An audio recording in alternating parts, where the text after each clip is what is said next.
In Squat Rex 1, we talked about the lower back rounding at the bottom of the squat. In Squat Rex 2, we talked about doing a good morning out of the bottom of the squat. Both of those common squat problems can be attributed to poor activation of the glutes and the hamstrings when squatting. A lot of people have been doing a lot of bodybuilder type of exercises like leg extensions or leg press, and when they do squats, it's not a natural movement for them. They've kind of forgotten how to engage the hips and the glutes and the hamstrings when they're doing presses with their legs. Naturally, when you are doing a leg press, your lower back is fixed and your hips really have nowhere to go except forward. And this will force a lot of the stress onto your quads and onto your lower back and your knees. If your lower back is rounded, that's going to happen. If you are unable to engage the quads, or excuse me, the hamstrings and the glutes when you are doing leg exercises, most of the stress is then going to fall on the lower back and on the knees. So it's really important that you are able to engage the glutes and the hamstrings when you are doing squats. So in Squat Rex 3, I'm going to give you a few exercises and pointers for engaging the glutes and hamstrings when you squat. The next glute and hamstring activation exercise is called the leg pullback. It's a Pilates exercise, and you'll see lots of variations of it done with stability balls and maybe on benches.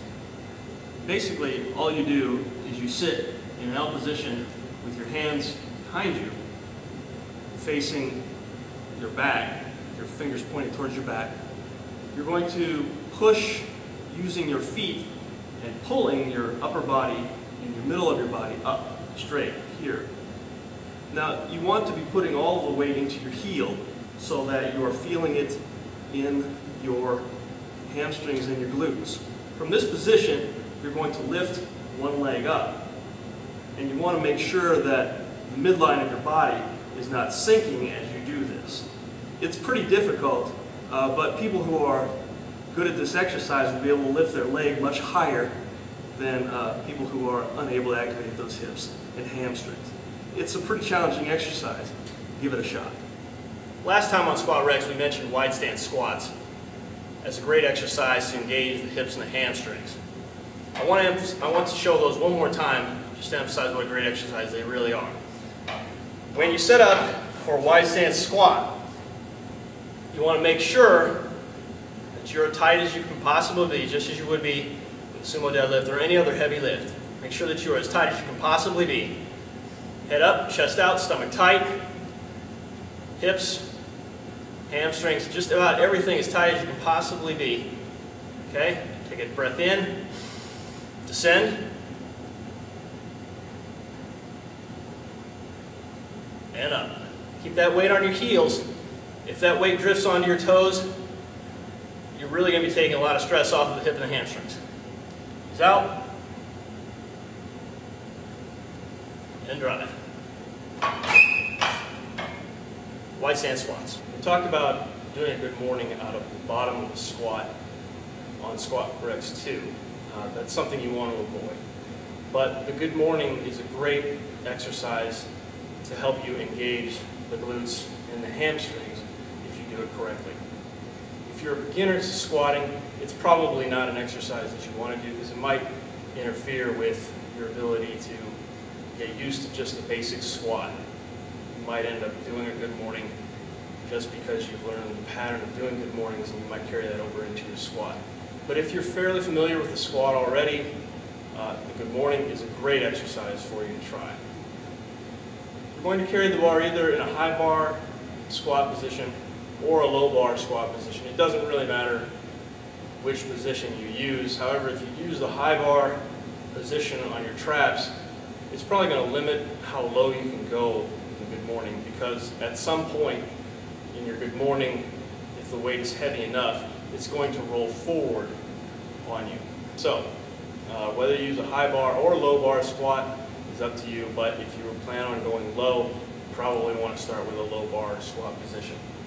Take a fairly wide stance.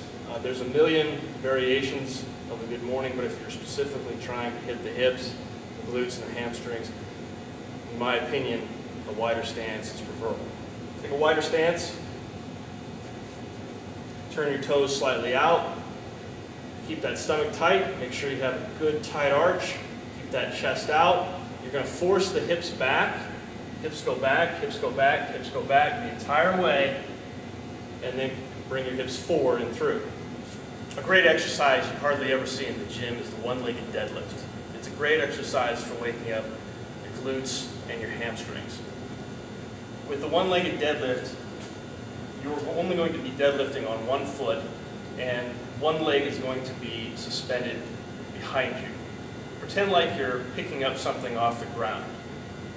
Your back leg is going to be suspended, and you're going to reach down to the ground, back straight, and then come straight back up. Down, back up. Give the exercise a shot. Don't go too heavy. You might even want to try starting with body weight first to get the hang of the exercise. The Bulgarian split squat is an exercise you probably won't see at the gym very often. Basically, it's a lunge with the back foot elevated. It's a great exercise for putting stress on the glutes, the hamstrings, and it really puts stress on the hip flexor. When you position yourself in front of the elevated platform, you want to make sure that you are distancing yourself enough from the platform that when you go into your Bulgarian split squat, that your front leg doesn't, and the knee doesn't drive too far forward of your toes. So, get in line in front of the box or whatever you're using to elevate your back leg. Bench will work too. Make sure that you are far enough away from the elevated platform. Position your foot. Keep your upper body as upright as possible, and then squat down. Okay? Again, you want to keep your upper body as upright as possible, otherwise it takes a lot of stress off of the glute and the hamstring. Come down to get a good stretch, and up. You don't want to go real heavy on this exercise. Probably body weight is going to be plenty for most people, and if it's a very challenging exercise, you might want to lower the height of this back platform. In fact, you could probably just do regular lunges if that's challenging enough for you. But make sure that your back foot and your front foot are separated enough that when you go into your lunge, that your front knee is not shooting too far forward of your toes.